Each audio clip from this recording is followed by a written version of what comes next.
Hello everyone, welcome to the class.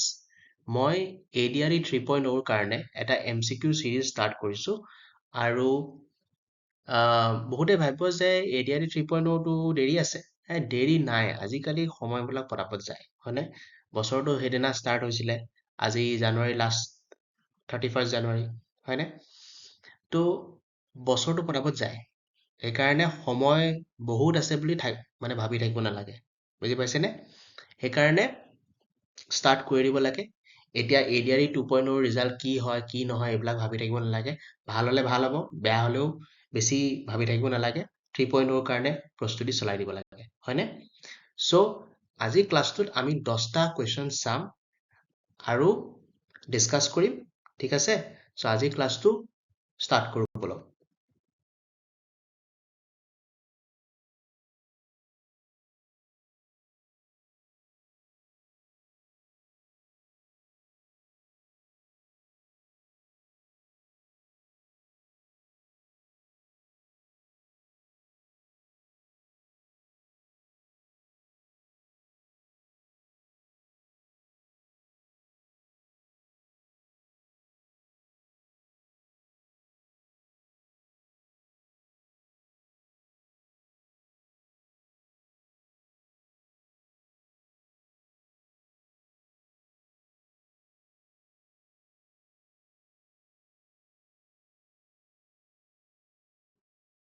The first question to the Assam Sahitya Sabha 2025 session is being held in Assam সাহিত্য সভাৰ 2025ৰ অধিৱেশনটো ক'ত হৈ আছে? A. Nalbari, B. Tezpur, C. Kaliabor নে D. পাঠশালা? নিউজতো দেখিছেই চাগে ক'ত হৈ আছে।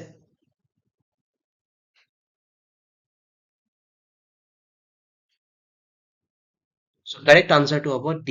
পাঠশালা. It is the 77th biennial session of the Assam সাহিত্য সভা. 77th biennial session, biennial মানে প্ৰতি দুবছৰে যোনটো হয় সেইটোকে biennial session বুলি কয়, ঠিক আছে?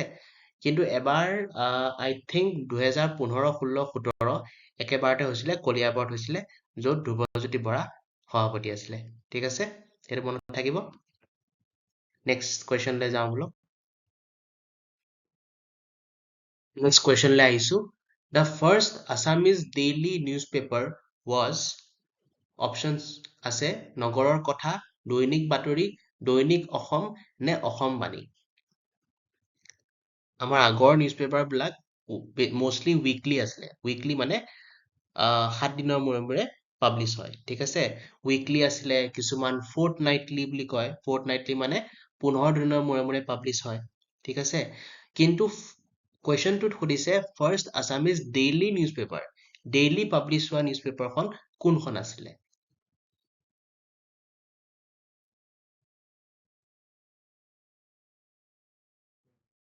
So correct answer to হ'ব B. দৈনিক বাতৰি. দৈনিক বাতৰি was first published in the year 1937. 1935 চনত ফাৰ্ষ্ট পাব্লিছ হৈছিলে, তাৰপিছত 1937 চনত আকৌ বন্ধ হৈ গ'ল পেপাৰখন, ঠিক আছে?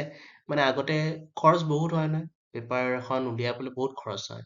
আজিকালি খৰচবিলাক বহুত কমি গ'ল, পেপাৰ এখন উলিওৱাৰ খৰচটো বহুত কমি গ'ল, ঠিক আছে? আগতে খৰচ বহুত হয়, সেইটো কাৰণে খৰচ মানে আৰু খৰচ বেছি হয়, তাতে মানুহে নপঢ়ে ইমান, লিটাৰেচি ৰেটটো কিমান আছিল অসমৰ, সেইকাৰণে নপঢ়ে, তো খৰচটো নোলায়, তো সেইকাৰণে বন্ধ হৈ যায়, হয় নে নহয়?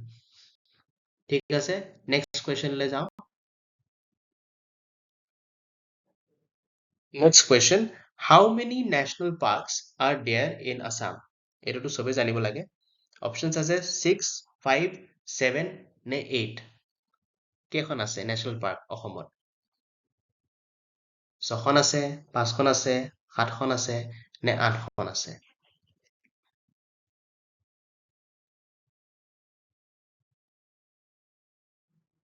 চ' কাৰেক্ট আনচাৰটো হ'ব 7খন। সেই 7খন নেশ্যনেল পাৰ্ক কি কি? কাজিৰঙা নেশ্যনেল পাৰ্ক কেতিয়া ঘোষণা কৰিছিলে কাজিৰঙাক? 1974ত, ঠিক আছে? মানস নেশ্যনেল পাৰ্কক কেতিয়া ঘোষণা কৰিছিলে নেশ্যনেল পাৰ্ক হিচাপে? 1990ত। ডিব্ৰু চৈখোৱা নেশ্যনেল পাৰ্ক কেতিয়া ঘোষণা কৰিছিলে? 1999ত। নামেৰি নেশ্যনেল পাৰ্ক 1998ত কৰিছিলে। ওৰাং নেশ্যনেল পাৰ্ক 1999ত নেশ্যনেল পাৰ্ক ঘোষণা কৰিছিলে।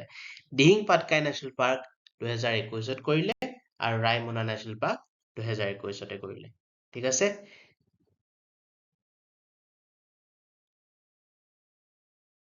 Next question. What was the name of the first sports novel in Assamese? অসমীয়াৰ প্ৰথম ক্ৰীড়াৰ ওপৰত লিখা নভেলখন কোনখন? Options আছে A. আকাংক্ষাৰ Atlantic, B. Don Bradman, C. বিশ্ব ফুটবল, নে D. জীৱন কেৱল ক্ৰীড়াংকন? কোনখন হ'ব?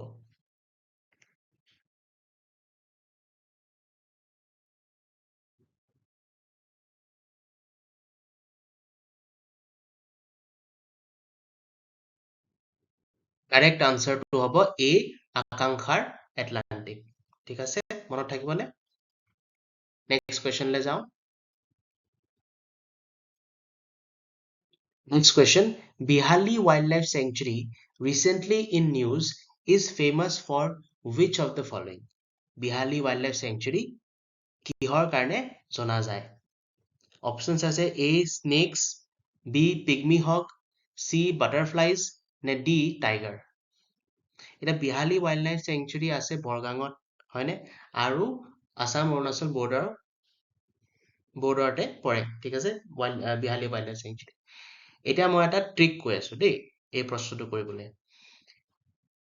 পাহাৰত সাপৰ সংখ্যা বেছি হয় নে কম হয়? কম হয়, হয়নে? চ' এই স্নেকছটো যোনটো সেই অপশ্যনটো আমি এলিমিনেট কৰিব পাৰোনে? হয়নে? এতিয়া টাইগাৰ থাকিব পাৰে কিন্তু দেই, টাইগাৰ তেনেকুৱা জেগাত থাকিব পাৰে। চ' টাইগাৰটো অপশ্যন আছে। বাটাৰফ্লাইজো থাকিব পাৰে, হয়নে? পিগমি হক পাহাৰীয়া জেগাত খুব কম থাকে। ঠিক আছে, অলপ বোকা জাতীয় জেগা তেনেকুৱা জেগাত থাকি খুব ভাল পায়। গাহৰি টাইপহে, গাহৰিৰ প্ৰজাতিহে, হয়নে? এতিয়া সেইটো আমি এলিমিনেট কৰিব পাৰো, হয়নে? এতিয়া থাকিল দুটা, বাটাৰফ্লাইজ আৰু টাইগাৰ। এই দুটাৰ ভিতৰত কোনটো হ'ব? মই একেবাৰে উজু কৰি দিলো এটা প্ৰশ্নটো, হয়নে?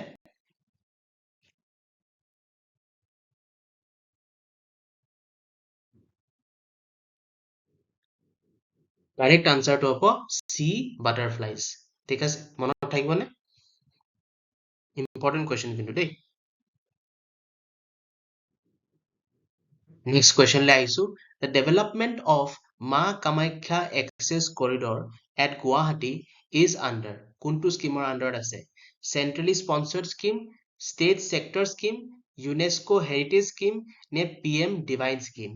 PM Divine হৈছে Prime Minister's Development of North Eastern Region scheme। ঠিক আছে, আৰু চেন্ট্ৰেলি স্পন্সৰ্ড স্কিম মানে পাৰ্টনাৰশ্বিপত কৰে।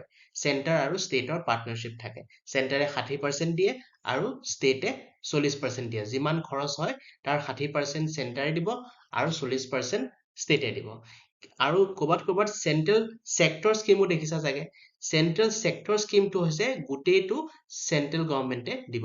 যিমান খৰচ হয় সেইটো গোটেইটো চেন্ট্ৰেল গভৰ্ণমেণ্টে দিব। সেইবিলাক স্কিমছ হয় চেন্ট্ৰেল চেক্টৰ স্কিমছ। আৰু চেন্ট্ৰেল স্পন্সৰ্ড স্কিমছ কোনবিলাক হয়? পাৰ্টনাৰশ্বিপত যোনবিলাক হয়, যেনেকে চেণ্টাৰ আৰু ষ্টেটৰ যোনটো পাৰ্টনাৰশ্বিপত হয় সেইবিলাক চেন্ট্ৰেলি স্পন্সৰ্ড স্কিমছ বুলি কয়। এতিয়া এইটো কোনটো আণ্ডাৰত আছে? মা কামাখ্যা এক্সেছ কৰিডৰটো।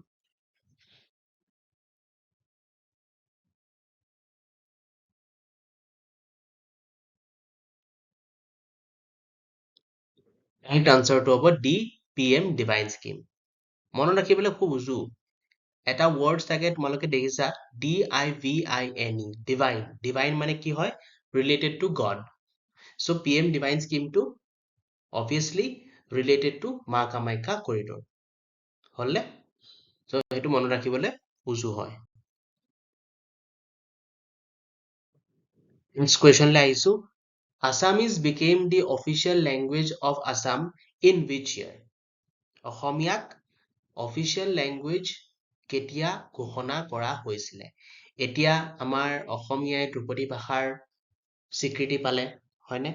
এতিয়া নুসুধে আমাক যে কোনটো ইয়াৰত ধ্ৰুপদী ভাষা পালে, ধ্ৰুপদী ভাষা কেইটা আমাৰ ইণ্ডিয়াৰ, এইবিলাক নুসুধে। এতিয়া অসমীয়া অফিচিয়েল লেংগুৱেজ অসমৰ কেতিয়া ঘোষণা কৰা হৈছিলে? অপশ্যনছ আছে 1947, 1960, 1971 নে 1985। কোন চনত অসমীয়াক অফিচিয়েল লেংগুৱেজ ঘোষণা কৰা হৈছিলে? খুবেই ইম্পৰ্টেণ্ট কুৱেশ্যন।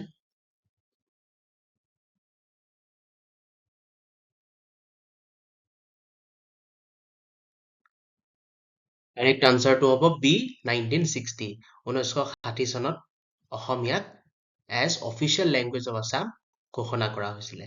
ঠিক আছে, মনত থাকিবনে? এইটো মনত ৰাখিব কিন্তু দেই, ইম্পৰ্টেণ্ট কুৱেশ্যন হয়।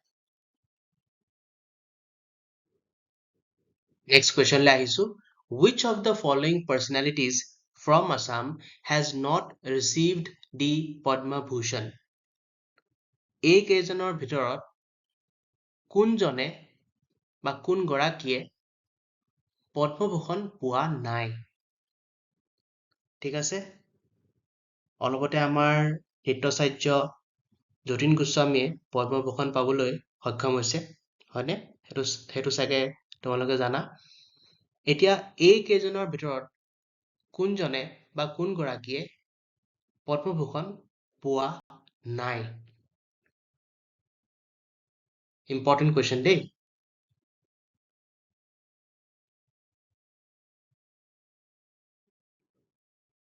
কাৰেক্ট আনচাৰটো হ'ব এ বিৰুবালা ৰাভা। বিৰুবালা ৰাভাই পদ্মভূষণ পোৱা নাই। তেওঁ 2021 চনত পদ্মশ্ৰী সন্মানেৰে সন্মানিত কৰিছিলে, কিন্তু তেওঁ পদ্মভূষণ পোৱা নাই।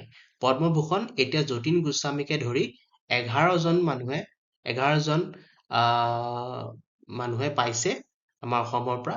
সেইকেইজন হৈছে তৰুণ গগৈ, জাহ্নু বৰুৱা, চন্দ্ৰপ্ৰসাদ শইকীয়া, পুষ্পলতা দাস, বিজয় চন্দ্ৰ ভাগৱতী, ছৈয়দ আব্দুল মালিক, বেণুধৰ শৰ্মা, নৱকান্ত বৰুৱা, কৃষ্ণকান্ত সন্দিকৈ, অমীয় কুমাৰ দাস আৰু এতিয়া যতীন গোস্বামীয়ে। ঠিক আছে, আৰু পদ্ম বিভূষণ কোনে কোনে পাইছে সেইটো জানেনে? অসমৰ পৰা পদ্ম বিভূষণ পোৱা অকল দুজনে আছে। এজনটো আমাৰ ডক্টৰ ভূপেন হাজৰিকা আৰু ছেকেণ্ডজন হৈছে শ্ৰী বিমলা প্ৰসাদ চলিহা, আমাৰ ফৰ্মাৰ চিফ মিনিষ্টাৰ। ঠিক আছে, আৰু ভাৰত ৰত্নটো আমাৰ দুজনে পাইছে, সেইটোতো চবেই জানে চাগে, গোপীনাথ বৰদলৈ আৰু ভূপেন হাজৰিকাই। ঠিক আছে, নেক্সট কুৱেশ্যনলৈ যাওঁ।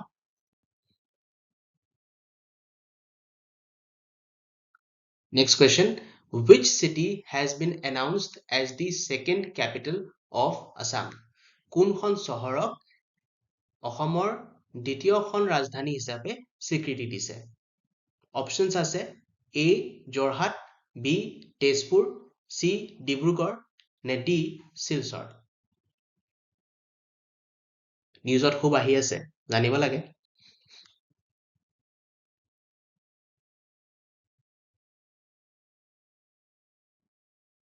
So correct answer to হ'ব C ডিব্ৰুগড়। ঠিক আছে,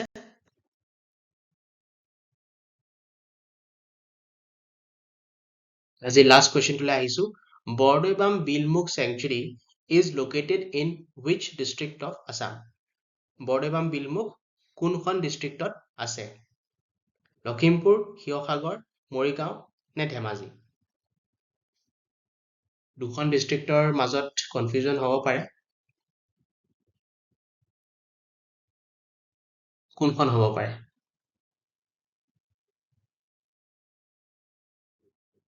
So correct answer টো হ'ব ডি ধেমাজি। এইটো বহুতৰে কনফিউজন হ'ব লখিমপুৰ আৰু ধেমাজিৰ মাজত, কিন্তু ধেমাজি হয়। ঠিক আছে, লখিমপুৰ বুলি মাৰি নাহিব, এইটো মনত থাকিবনে? বৰদৈবাম বিলমুখ ধেমাজিত আছে, ধেমাজি ডিষ্ট্ৰিক্টৰ আণ্ডাৰত পৰে। চ' আজি ক্লাছটো ইমানতে শেষ কৰিছো। ক্লাছটো যদি ভাল লাগিল তেনেহ'লে লাইক কৰিব, আৰু যদি ছাবস্ক্ৰাইব কৰা নাই তেনেহ'লে ছাবস্ক্ৰাইব কৰিব আৰু শ্বেয়াৰো কৰিব। ঠিক আছে, চ' নেক্সট ক্লাছত আকৌ লগ পাম। টিল দেন বাই।